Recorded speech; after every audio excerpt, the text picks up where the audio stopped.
Thanks so much, guys. Way to survive the game, but another survivor of what is essentially a 70-minute game after the 20-minute pause, of course, is going to be Fnatic's victorious Reckless. And I got to think, absolutely stunning performance from you coming in on the Ezreal for game 2. My first question for you, how do you deal with playing such a long game and having such a back-and-forth exchange between the two teams?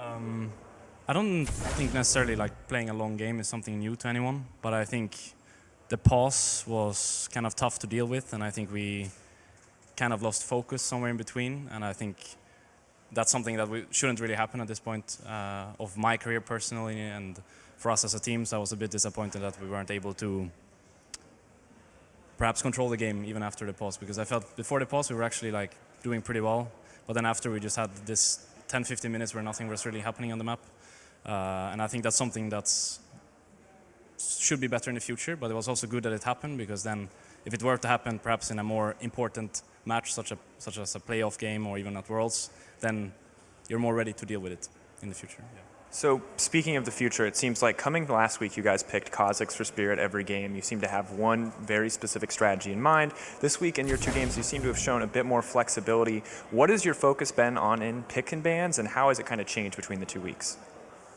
Yeah, so as you said yourself, I think last week we had a lot of problems in draft, and I think that was hurting us a lot, especially in the series against H2K, where they pretty much just prepared blindly into what we were playing the day before, and it happened once again, right?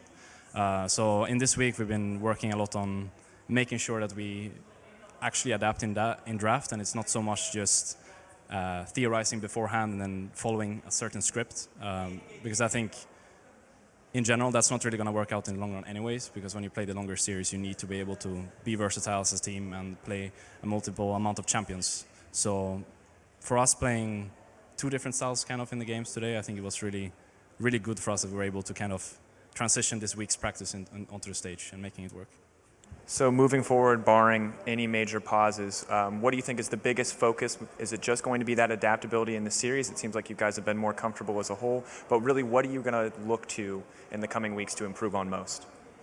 I think in both of the games were quite long. Even though our comps were scaling in some ways, I would definitely say that we need to work on closing out the games faster. I think even the first game we had so much control that we should have taken more control of the game than what we did.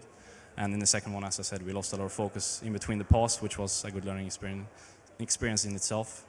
But I think mainly the focus should be on continuing the versatility in the draft and closing out games faster. All right, well, thank you so much for talking to me. That's going to do it for us here on the Interview Lounge. We're going to toss it over to Shox and the rest of the team at the desk to give you full insight into that very long best of 2. Thank you so much, Sifa, there with Reckless. Always very insightful, and he's always someone that I wouldn't say is pessimistic, but always looks at what they can improve on rather than be like, whoa, we got a 2-0, so that's all there is to it. Tends to be fairly level-headed when it comes to, hey, look, there are some issues that we still need to figure out. And you can always rely on Reckless for at least honest answers. Yeah.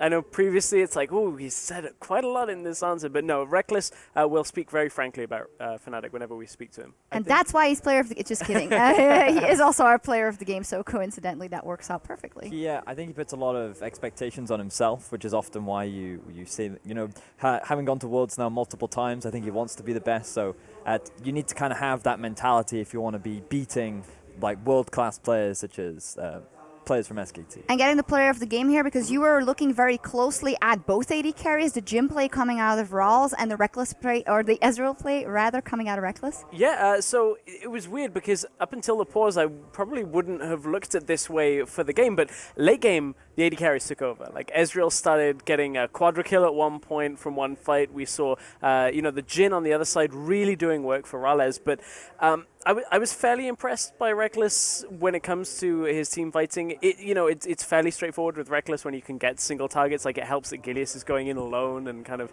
not team fighting with his team effectively. So it wasn't the hardest of performances, but certainly it was a long, long performance. Definitely was. He didn't steal an objective though, and I did want to take another look at both of the steals that happened, both Baron and Elder Drake, because it was Schalke setting up for it, so somehow Fnatic did get lucky, I want to say, but it's a 50-50, and if you take it, you take it.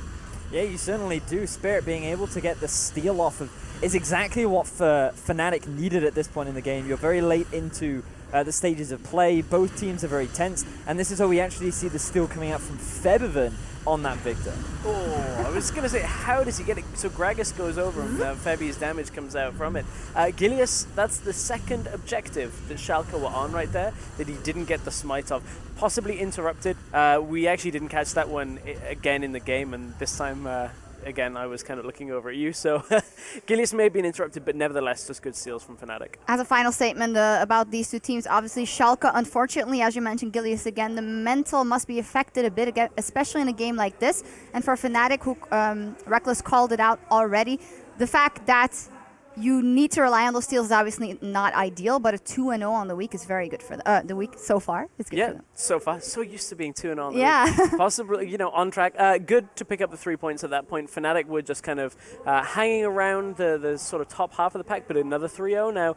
Looking at, you know, series coming up, if that's a split series and they go 1-1 against each other for G2 H2K, that maybe gives Fnatic the opportunity to leapfrog in week 3. Can be very interesting, and you heard it here behind us. It's getting loud because here in the arena and on LCS 1, Vitality and the UOL are on the Rift in game 1 of their series, and it's been pretty bonkers. Yeah, it certainly has. The early game actually started off really well for UOL, getting themselves a very quick double kill up in the top lane after what was a very successful 5-man teleport gank. And unfortunately for Exile, he has been the target focus largely, getting caught out across the map multiple times. Seems to be a repeat performance, but right now we're at 34 minutes into the game. Both teams playing quite heavily around these objectives, and you're seeing a lot of Baron and Dragon plays where both teams are trying to force fights. Looks pretty good for Vitality. There's a lot of items on Caitlyn, Victor, Irelia this late in the game. Looks like they're in control as well. Hilly. Oh, he's gone. Wow. Very quick double kill coming out from Unicorns of Love. And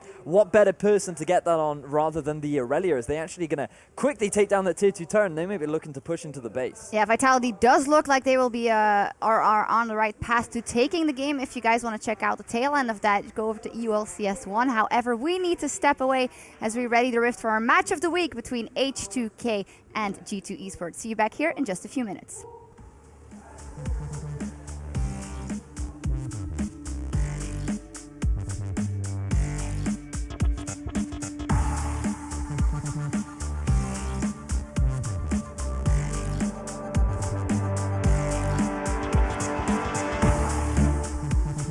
And Mr. Runner's opening fire and managed to pick up kill on Feb, but as he's rotating in, Gamsu, big ultimate onto 4 players. Gamsu into the fight, big Nora ultimate onto 2 players, and Steve will try and return some damage, but Fnatic are running all over Schalke. Brett looking for the steal to come over, and it goes very low. Spirit out from Spirit, and Fnatic now close in. Febin with the big ultimate, leading it, setting up for the fight. And delivers the steal. Febin with the steal.